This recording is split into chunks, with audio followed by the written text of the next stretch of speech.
semuanya dalam keadaan sehat ya. Oke, teman-teman, bertemu lagi dengan Miss Ayu. Hari ini Miss Ayu akan menjelaskan pembelajaran tentang PAI yang memasuki bab 5, memahami makna Asmaul Husna. Nah, teman-teman sudah siap belum untuk pembelajaran kita hari ini? Oke. Teman-teman, sebelum kita memulai pembelajaran kita hari ini, kita membaca doa terlebih dahulu ya. Oke. Bismillahirrahmanirrahim. Rabbi zidni ilman warzuqni fahman bi rahmatika ya arhamar rahimin. Oke, baik teman-teman, sudah dibuka bukunya. Oke, nah teman-teman, sekarang kita memasuki bab 5 tentang memahami makna Asmaul Husna. Oke, teman-teman bisa dibuka bukunya halaman 38. Nah, di sini teman-teman bisa dilihat ya, mengenal makna Asmaul Husna. Asmaul Husna itu ada banyak ya teman-teman, tapi di sini akan menjelaskan hanya 3. Yang pertama itu Al-Qudus, As-Salam, dan Al-Halim. Oke, kita lanjut teman-teman. Nah, teman-teman, di sini ada artinya. Al-Qudus artinya Maha Suci. Allah Maha Suci dari segala sifat yang dapat dijangkau oleh indera manusia. Allah berbeda dengan makhluknya, ciptaannya, atau apapun. Allah suci dan bersih dari segala sifat yang dimiliki manusia. Allah lebih suci dari segala sifat paling sempurna yang dimiliki manusia. Nah, teman-teman, di sini maksudnya adalah dari makna Al-Qudus itu artinya ialah Allah itu Maha Suci. Allah itu Maha Suci dari segala apapun sifat yang ada di dunia. Ya, teman-teman ya. Nah, dia itu adalah lebih dari sempurna dari yang dimiliki manusia. Kita lanjut teman-teman. Nah, meneladani sifat Al-Qudus. Nah, di sini ada 5. Yang pertama, membersihkan hati dari sifat buruk. Nah, di sini teman-teman, kita tidak boleh berburuk sangka ya. Kita harus berhusnuzon atau berbaik hati kepada siapapun, bersikap baik. Nah, yang kedua, membersihkan badan, pakaian, dan lingkungan di sekitar kita. Nah, ini teman-teman, kita harus menjaga kebersihan badan, pakaian, dan lingkungan. Jadi teman-teman, kalau teman-teman habis berpergian dari mana-mana ataupun dari luar, ketika sampai di rumah, jangan lupa dibiasakan untuk cuci tangan, membersihkan dulu, mengganti pakaian, seperti itu. Dan jika teman-teman melihat sampah di lingkungan teman-teman, teman-teman harus langsung membuangnya ya, agar lingkungan di sekitar rumah kita, lingkungan di sekitar kita selalu menjadi bersih. Yang ketiga, tidak menyakiti hati orang lain. Nah, di sini teman-teman, jadi di saat kita berbicara kepada orang lain, kita harus berpikir terlebih dahulu, apakah yang akan kita ucapkan ini akan menyakiti orang tersebut atau tidak. Nah, jadi teman-teman sebelum berbicara kita harus dipikirkan dulu ya. Yang keempat, menggunakan seluruh panca indera sesuai dengan keinginan Allah. Nah, di sini kita menggunakan seluruh panca indera. Panca indera itu apa aja sih teman-teman? Ya, mata untuk melihat, terus tangan untuk meraba, telinga untuk mendengar, hidung untuk mencium, nah dan lidah untuk perasa. Nah di sini kita Allah itu menginginkan kita menggunakan panca indera sesuai keinginan. Nah seperti contoh, kita melihat itu menggunakan mata dan mendengar itu menggunakan telinga. Jadi di sini kita melihat itu melihat hal yang baik-baik teman-teman dan mendengar juga mendengar hal yang baik-baik. Seperti kata-kata kotor teman-teman tidak usah didengar atau sudah tidak usah diucapkan. Seperti itu ya teman-teman.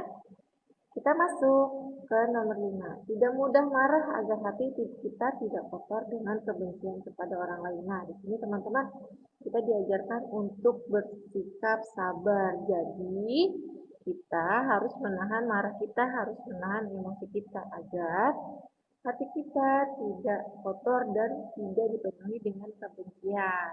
Seperti itu teman-teman. Sampai sini teman-teman paham? Oke, kita masuk ke halaman selanjutnya. Assalam. Assalam itu ada di halaman 40. Oke, nah di sini assalam artinya maha menyelamatkan. Nah, Allah terhindar dari segala aib, kekurangan, dan kepunahan seperti yang dialami makhluknya. Maksudnya di sini Allah itu adalah yang maha menyelamatkan. Jadi dia tidak pernah eh, kena yang namanya masalah atau kekurangan dan kepunahan. Seperti yang dialami makhluknya. Makhluknya itu seperti apa teman-teman? Kita sebagai manusia, makhluknya seperti itu. Nah, Allah adalah sumber keselamatan dan kesejahteraan.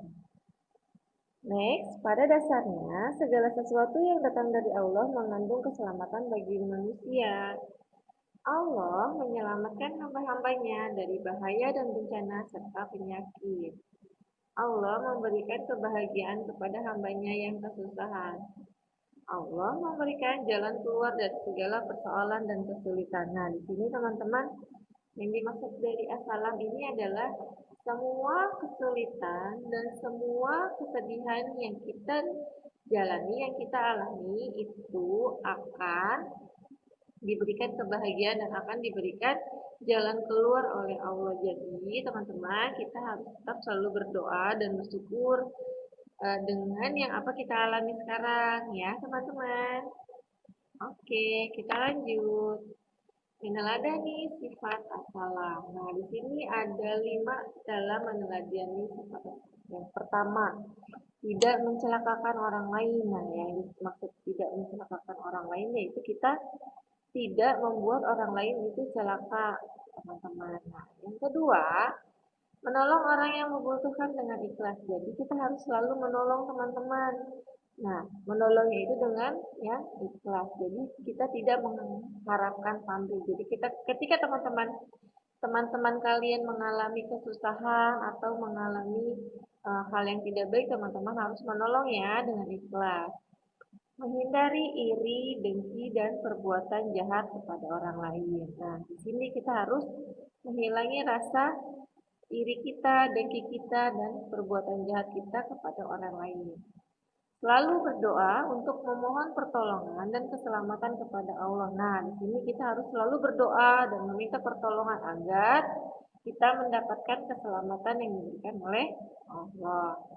Yang kelima, bersabar jika terkena musibah. Karena segala ketentuan Allah pada dasarnya adalah baik. Nah, jika teman-teman di sini mengalami musibah, teman-teman harus bersabar karena Allah tidak akan memberikan uh, musibah yang di luar batas kemampuan dari umatnya atau dari makhluknya. Seperti itu ya teman-teman. Jadi teman-teman harus selalu bersyukur dan berdoa kepada Allah.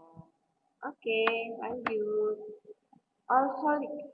Kita masuk ke alholik ada di halaman 41 teman-teman. Oke. Alholik artinya yang maha menciptakan.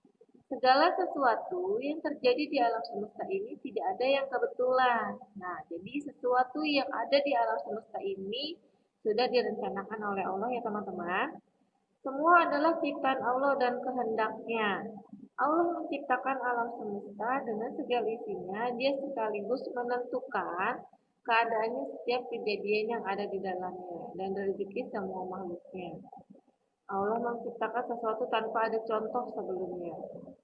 Allah menciptakan sesuatu dengan ukuran-ukuran tertentu. Allah adalah Al-Khaliq yang maha menciptakan. Jadi Allah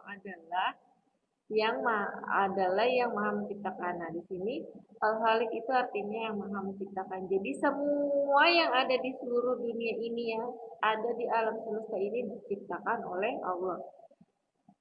Begitu juga dengan kejadian-kejadian yang ada di dunia itu semua sudah ditentukan oleh Allah ya teman-teman. Oke, kita lanjut. Meneladani sifat Al-Khaliq. Yang pertama, bersyukur atas ciptaan Allah. Nah, di sini teman-teman kita harus bersyukur atas apa yang sudah diciptakan oleh Allah. Karena apa? Karena dengan begitu kita bisa dapat hidup. Contoh seperti Allah menciptakan oksigen. Nah, kita dapat menghirup oksigen dengan secara gratis. Coba kalau misalkan kita suruh bayar. Sehari kita harus membayar berapa teman-teman?